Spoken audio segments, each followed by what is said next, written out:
Okay. Oop, sorry. I don't know what happened there.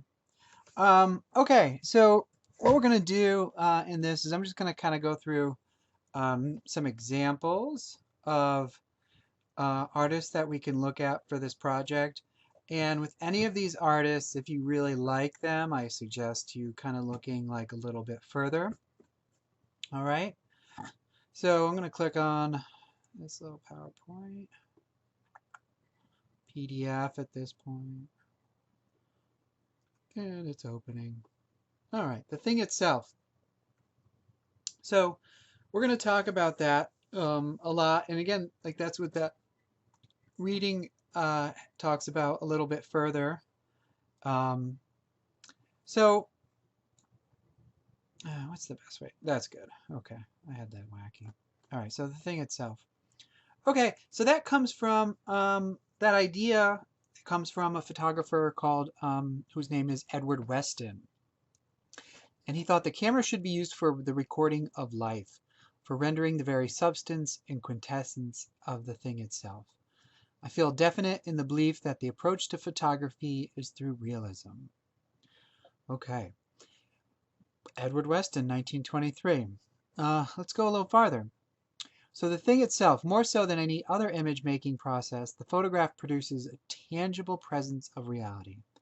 As a result, we believe more readily the facts that are presented to us. We believe that the place and the people really exist. We believe that somehow the lens is impartial and tells the truth about the thing itself. And because we believe it is true, the thing itself becomes all that much more important in a photograph. More so than in any other picture making process, like painting, for example. There you go, a little dig at painting at the end.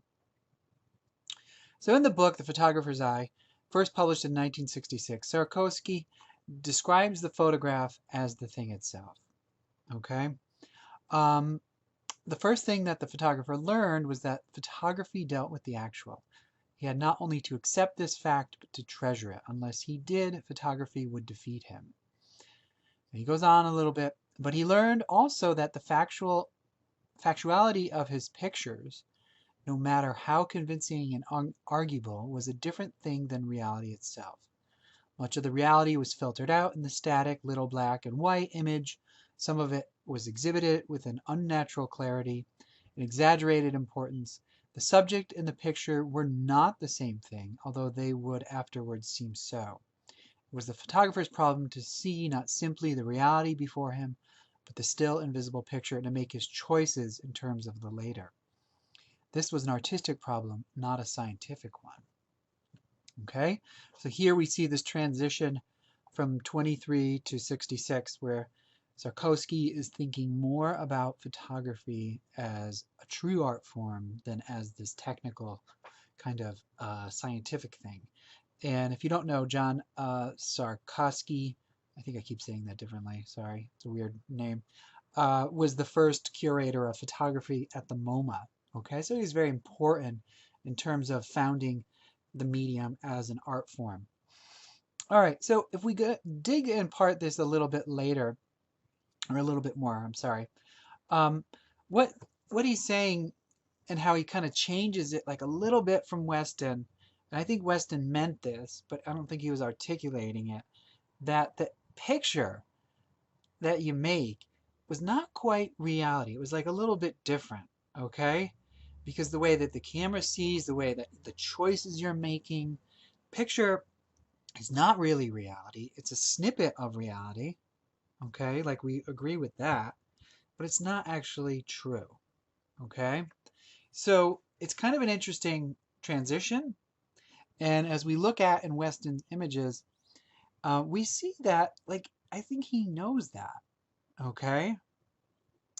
So when we get to Weston, and again, with all of these, I want us to think about how we can form our images with cardboard, aluminum foil, toilet paper, or plastic bags, black plastic bags, to make images that transform. So when we create this, whatever we're going to make, so you're kind of like, you have to make something now, and then photograph it. Okay, how can you transform it? How can you photograph it in a way that the light transforms it into something else. Okay, so we see Weston definitely doing that with form.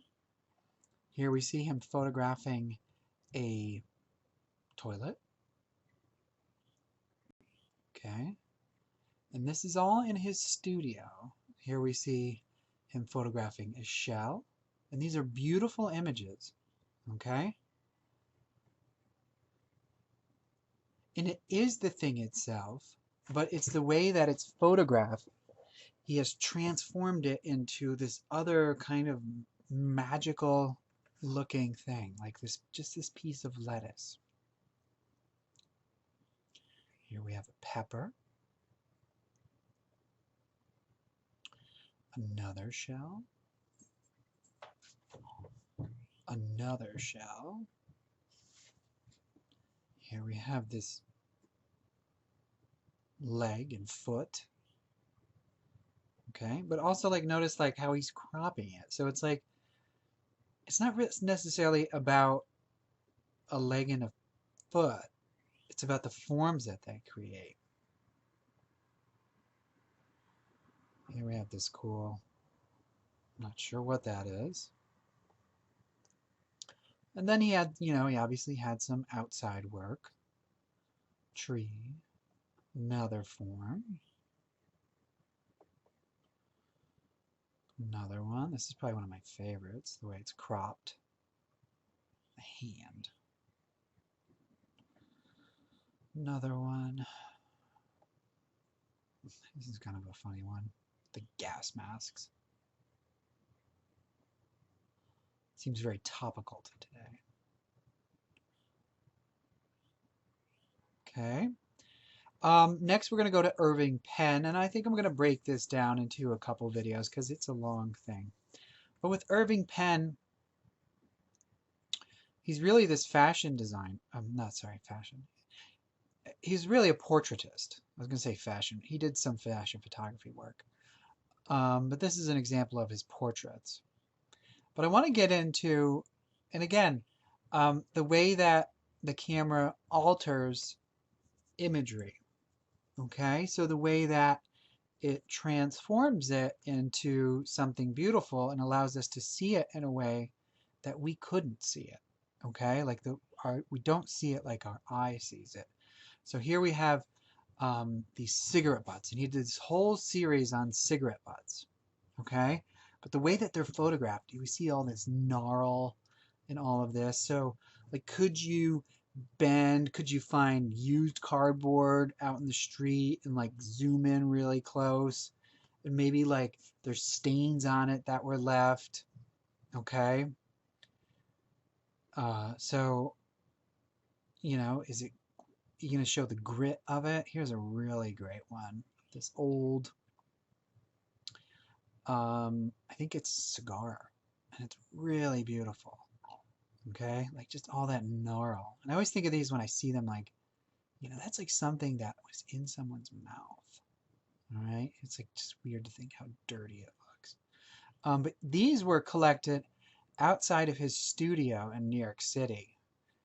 And I think he would go out to smoke, and he would just notice all the cigarette butts, and he started bringing them into his studio and photographing them. And the interesting thing about this is like, he never really thought of himself as an artist until he started doing this work.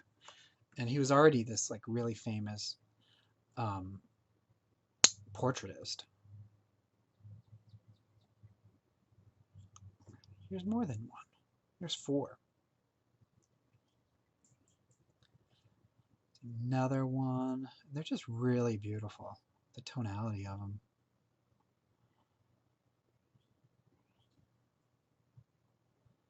That one's so gross. Cigarette pack. Mixing it up. And then we have in color. This is a cool one. Because Irving Penn was one of the first, not first, but he was like a big photographer, big commercial photographer. So as they started to make color film, he was one of the first ones to try it out. They were like, hey, we got this new thing where it's color. Do you want to try it out? Of course, he was like, yes, I would love to. All right, so I think we're going to stop here at Hans Belmer, and then we'll keep going. Okay? So there's going to be another video.